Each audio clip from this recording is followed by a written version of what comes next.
क्या ऐसे बदएतमादी के हालात में मुमकिन है कि मोदी दोबारा कोई मिसएडवेंचर करे? मोदी में वाकई हिम्मत है। पाकिस्तान कन्वेंशनल वॉरफेयर में हिंदुस्तान का कभी मुकाबला नहीं कर सकता। बस करो, बहुत मारा, अब ज्यादा मार झेलने की ताकत नहीं है। ये पाकिस्तान के डीजीएमओ का फोन था। इंडिया के पार्लियामेंट में एक बहुत ही धांसू धुआंधार तकरीरें हुई हैं, स्पीच हुई है और डिबेट हुई है ऑपरेशन सिंदूर पे। भारतीय मीडिया ने ये दावा किया है ना कि पहलगाम हमले के जिम्मेदार पाकिस्तानी थे। कि एक तरफ पार्लियामेंट का सेशन चल रहा है और एक तरफ ऑपरेशन चल रहा है। बीजेपी को, मोदी सरकार को लोकसभा में आके जवाब देना पड़ा और पाकिस्तान को घुटनों पर आने के लिए मजबूर कर दिया।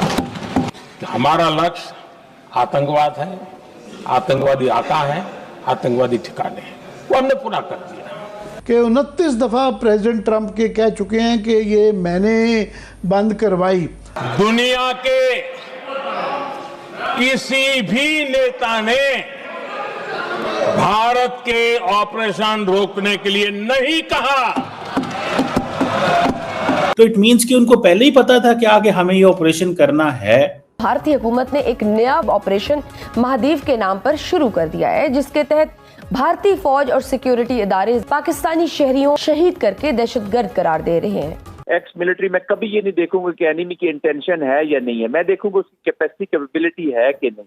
जो मोदी का पॉलिटिकल माइंडसेट है ना, उसके मुताबिक उनकी बिल्कुल कैपेसिटी कैपेबिलिटी है कि वो दोबारा ये मिसएडवेंचर। दोस्तों, संसद के अंदर जो भाषण दिया पीएम मोदी ने, उसको सुन करके पाकिस्तान का जो मीडिया है और पाकिस्तान के जो आर्मी है, आर्मी चीफ है, या फिर आर्मी चीफ तो नहीं रहे, वो हो चुके हैं फील्ड मार्शल, और जो प्रधानमंत्री हैं वो सारे के सारे दंग रह गए हैं। उन्होंने एक्सपेक्ट नहीं किया होगा कि इतना ओपनली जो है वो संसद के अंदर पीएम मोदी सारी बातें बोलेंगे। और अब ये सब पीएम मोदी के बोलने के बाद पाकिस्तान का जो मीडिया है वो पूरी तरह से बौखला चुका है। पॉलिटिशियंस ने फौजियों को इजाजत नहीं दी कि वो पाकिस्तान के एयर डिफेंसेस पे पहला हमला करे, फिर उसके बाद टेररिस्ट टारगेट्स को मारे। That is what they should have done. मतलब किसी भी military operation will first attack the defences, then attack the targets.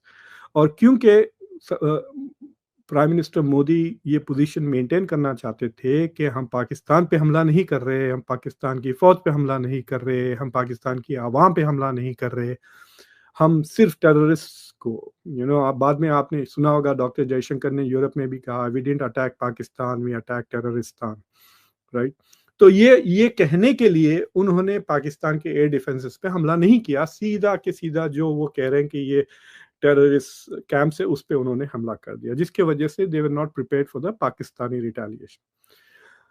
तो मेरा इससे मैं ये कंक्लूजन निकालता हूं कि इन्होंने जो गेमिंग किया था ना, उस गेमिंग में मेरे ख्याल से इनसे बहुत बड़ी गलती ये हो गई है कि इन्होंने जो सिनेरियो बिल्डिंग की उसमें ये था कि अगर हम पाकिस्तान की फौज पे हमला नहीं करें तो पाकिस्तान रिटेलिएट नहीं करेगा। आई थिंक इस पे बहस ज्यादा होनी चाहिए थी, किसी ने ज्यादा बहस इसमें नहीं की। राहुल गांधी ने इशारा किया कि आपने शैकल किया हुआ है, और बाद में नरेंद्र मोदी ने अपने स्पीच में कहा कि हमने पूरी छूट दी हुई थी फौज को कि आप जो करना करें, क्योंकि ये कंपैरिजन हुआ ना 1971 में इंदिरा गांधी ने कमांड फौज को दे दिया था।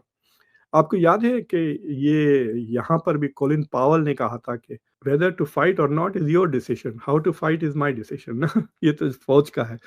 तो वो एक इंटरेस्टिंग इशू दिखा मुझे, जिसमें मतलब डिबेट नहीं हुआ। राहुल गांधी ने इल्जाम लगाया, मोदी ने कहा नहीं हमने पूरी आज़ादी दे दी। There is no discussion and debate and back and forth नहीं हुआ उस पर। आई थिंक वो होना चाहिए। अभी भी इंडिया की जो स्ट्रेटेजिक कम्युनिटी है, थिंक टैंक्स है, ORFs वगैरह है, उन पे ये डिस्कशन होना चाहिए था कि did the military have the autonomy in planning और नॉट। और अगर नहीं था देन इन द फ्यूचर ये नहीं होनी चाहिए। मेरे ख्याल से ये नहीं होगा। हम तो हमेशा अमन चाहते थे तो हमने मान ली। अब ये ट्रू फैक्ट्स हैं, तो वो सही कह रही थी प्रियंका चोपड़ा के, प्रियंका गांधी, माफ कीजिएगा, प्रियंका गांधी सही कह रही थी कि ये अगर ये गलत है तो पार्लियामेंट के अंदर आके मोदी साहब प्रेसिडेंट ट्रंप को डिनाई करें कि वो गलत कह रहे हैं। क्या ऐसे बदएतमादी के हालात में मुमकिन है कि मोदी दोबारा कोई मिस एडवेंचर करे? देखिए शजिया, ये जो मोदी का माइंडसेट है ये फ्रिक्शन का माइंडसेट है, लेकिन इस वक्त जो militarily I don't think so कि इस वक्त वो इस पोजीशन में है कि कोई बड़े लेवल पे कन्वेंशनल लेवल पे एक या एयरफोर्स को अपनी उसकी किस पोजीशन में है कि इमीडिएटली वो यूज कर सके। हाँ, उन्होंने अपने गैप्स को कवर कर रहे हैं, बहुत सारी चीजों को एड्रेस कर रहे हैं कि ताकि वो इम्प्रूवमेंट ला सकें। और ये जब से माइंडसेट है ये हमेशा वॉर मॉन्गरिंग बहुत करते हैं। और ये देखिए मोदी को तो फ्रिक्शन वैसे भी सूट करती है, उसका सर्वाइवल इसी के अंदर है। हैविंग सेड दैट शरिया, इम्पोर्टेंट थिंग इज कि how prepared we are. Modi चाहे देखिए, मैं हैसियत मिलिट्री एक्स मिलिट्री में कभी ये नहीं देखूंगा कि एनिमी की इंटेंशन है या नहीं है, मैं देखूंगा उसकी कैपेसिटी कैपेबिलिटी है कि नहीं। जो मोदी का पॉलिटिकल माइंडसेट है ना, उसके मुताबिक उनकी बिल्कुल कैपेसिटी कैपेबिलिटी है कि वो दोबारा ये मिस एडवेंचर कर सकते हैं। उसके लिए जरूरी है कि how much prepared we are, और पाकिस्तान उससे ज्यादा कैपेबिलिटी रखता है। अभी तो पाकिस्तान का जो रिस्पांस है ये 10-15% से ज्यादा नहीं है, और ये इंडिया की मिलिट्री का मुकाबला कर सकती है। और ये टोटल 4 दिन की लड़ाई और पहले 24 से 25 मिनट के रिस्पांस ने ये हासिल कर दिया है पाकिस्तान को। तो this is not an ordinary achievement. हमें बस ये बसियत नेशन जो बाकी एलिमेंट्स है हमारे, हमने उनकी सिनर्जी लानी है और होल ऑफ नेशन के साथ इस हिंदुत्व का सेपरेटाइज्ड एप्लीकेशन का मुकाबला करना है। बिल्कुल ठीक है जाज साहब, आप भी इसमें एड ऑन करना चाहें कि how important this is, economic stability और उसके साथ साथ पॉलिटिकल स्टेबिलिटी कितनी जरूरी है, सो दैट कि आपका दुश्मन इस चीज का फायदा ना उठाए। जी, मैं आपके सवाल का दूसरा हिस्सा तो नहीं सुन सका। आपने पॉलिटिकल और इकोनॉमिक स्टेबिलिटी की बात की। जनरल जाहिर साहब ने भी बड़े खूबसूरत अंदाज में इन्होंने पूरी सिचुएशन को जो है ना आपके नाजरीन के लिए जो है वो जैसे कहते हैं ना कि कूजे में दरिया को बंद कर दिया। देखिए, ये मसला सिर्फ फेडरेशन का नहीं है, ये मसला सिर्फ सूबे की हुकूमत का नहीं है, ये मसला हर पाकिस्तानी का है।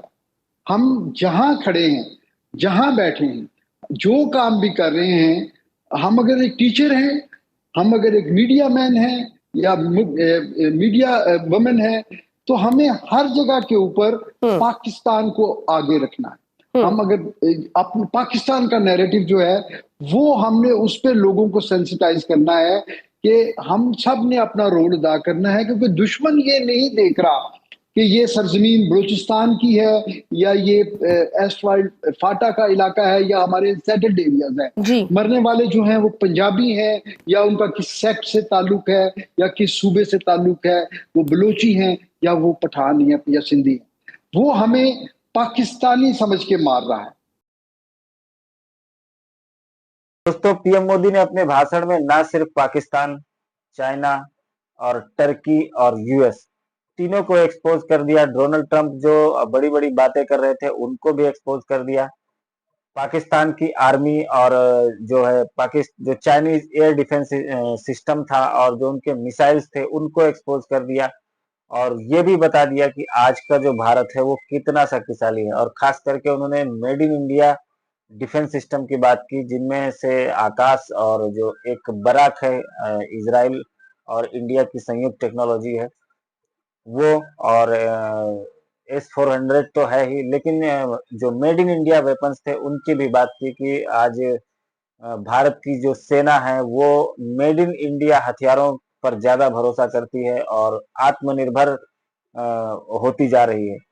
उन्होंने ये भी कहा अपने भाषण के दौरान कि पिछले 10 सालों में भारतीय सेना को उनकी आवश्यकता के अनुसार लेटेस्ट टेक्नोलॉजी से लेस वेपन्स और फाइटर जेट और बाकी चीजें प्रोवाइड करी गई थी, जिनकी वजह से ऑपरेशन सिंदूर के दौरान पाकिस्तान ने 1000 मिसाइल एक साथ दागी। उसके बावजूद भी कोई मिसाइल भारतीय सीमा में कोई बहुत बड़ा नुकसान नहीं कर सकी, सारी की सारी मिसाइलों को ध्वस्त कर दिया गया।